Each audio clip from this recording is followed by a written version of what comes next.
पाहूया सुरुवातीलाच महत्त्वाची बातमी। राज्यात इयत्ता पहिलीपासून सक्तीनं हिंदी शिकवण्याच्या निर्णयाला विरोध आता वाढलेला आहे। अखिल भारतीय मराठी साहित्य महामंडळानेही हिंदीची सक्ती न करण्याची ठाम भूमिका जाहीर केली आहे। राज्य शासनाने हा निर्णय तातडीने रद्द न केल्यास तीव्र आंदोलन करण्याचा इशाराही आता देण्यात आलेला आहे। मराठी एकीकरण समितीने राज्य सरकारला पाठवलेल्या पत्राद्वारे निर्णय मागे घेण्याची विनंती केली आहे। महत्त्वाची बातमी आपण पाहतोय। राज्यात आता इयत्ता पहिलीपासून सक्तीने हिंदी शिकवण्याच्या निर्णयाला विरोध हा वाढलेला आहे। यावर सविस्तर माहिती घेऊयात। आपल्यासोबत आपले प्रतिनिधी राहुल कुलकर्णी आहेत। राहुल, हिंदी भाषेच्या सक्ती विरोधात राजकीय पक्ष तर आक्रमक झालेच आहेत, मात्र आता अखिल भारतीय मराठी साहित्य महामंडळाने सुद्धा हिंदीची सक्ती न करण्याची भूमिका जाहीर केली आहे।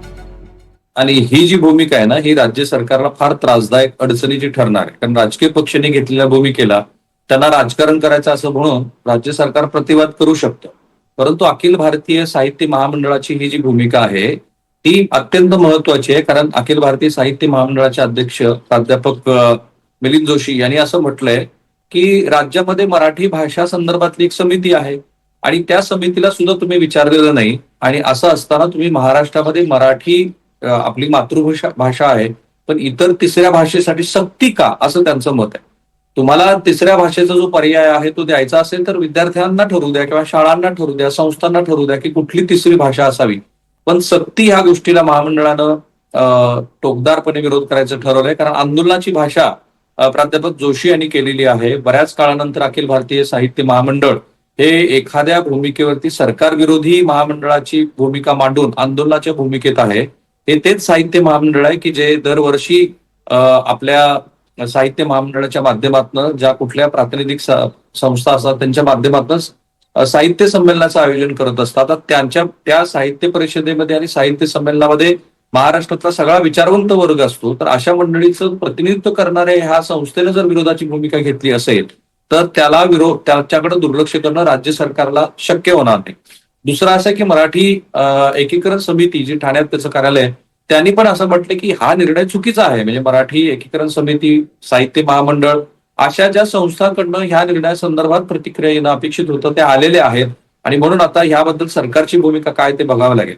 कालच एनडीटीव्हीने एक बातमी महाराष्ट्राला सांगितली की जी सुकाणू समिती आहे त्या सुकाणू समितीच्या 5, 6 आणि 7 ह्या 3 बैठकामध्ये, कारण एकूण 7 बैठका झाल्या, या 3 शेवटच्या बैठकांचं इतिवृत्त आपल्या हाती आलं, तर त्या इतिवृत्तामध्ये कुठेही या हिंदी भाषेला आम्ही सक्ती करू किंवा सक्तीनं हिंदी भाषा महाराष्ट्रामध्ये राबवू असा चर्चेला आलेला मुद्दाच नाही।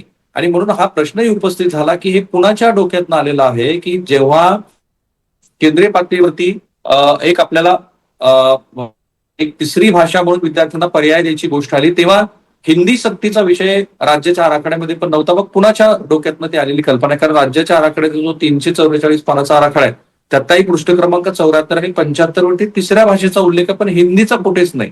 या सगळ्याचा अर्थ असा की आता साहित्य महामंडळाच्या ह्या भूमिकेनंतर राज्य सरकारला ह्या निर्णयाचा फेरविचार करण्याची वेळ येऊ शकते। निश्चितच राहुल, इतकी जर टीका होत असेल तर राज्य सरकार फेरविचार करेल का हे पाहणंही तितकंच महत्त्वाचं ठरणार आहे। धन्यवाद या सगळ्या सविस्तर माहितीसाठी। दरम्यान कृपया हिंदी आमच्यावर लादू नका अशी प्रतिक्रिया ज्येष्ठ साहित्यिक मधु मंगेश कर्णिक यांनी दिली आहे। 2500 वर्षापासून या ठिकाणी मराठी भाषा बोलली जाते। अभिजात भाषा मराठी होण्यासाठी जी आम्ही धडपड केली त्यावेळी इतिहास शोधून काढा। 2500 वर्षापासून या महाराष्ट्र मायमाऊलीमध्ये मराठी आम्ही बोलतो। मी स्वतः 95 वर्षावर जन्माला आलो, मी माँ नाही म्हणालो, आई म्हणालो। या महाराष्ट्र राज्यामध्ये प्रत्येकाने मराठी बोललं पाहिजे, मराठी शिकलं पाहिजे, मराठी लिहिलं पाहिजे, आणि मराठी हीच आपली भाषा अग्रस्थानी मानून पुढे गेलं पाहिजे।